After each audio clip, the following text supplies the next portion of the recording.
Siku zote jitahidi uweke kitu.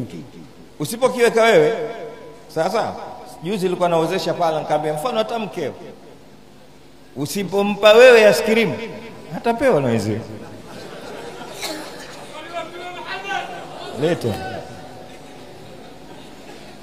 Mnanielewa vizuri?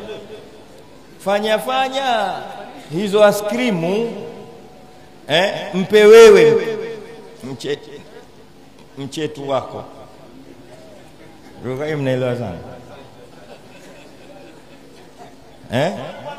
Mchetuo mpe. Ukijiachia watu watamrambisha koni.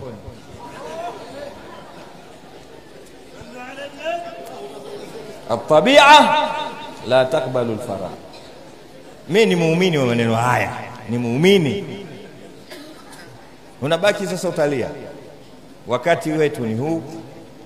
Na kasema neno, mbona wenzetu wanaweza, sisi tushindwe kwa nini? Mmoja katika wanachuoni wakubwa anasema, ma raaitu aiban min uyubi nasi kanaqsil qadirina ala tamami.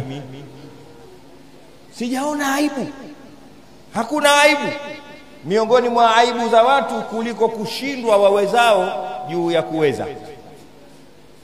Mwenyezi Mungu kila mwanadamu amemuumba, miongoni mwa sifa kuu za mwanadamu ni kuweza.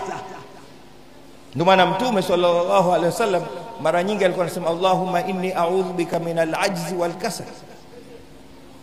Mungu nakuomba niweke mbali na uvivu na kushindwa, nipe uwezo niweze kufanya.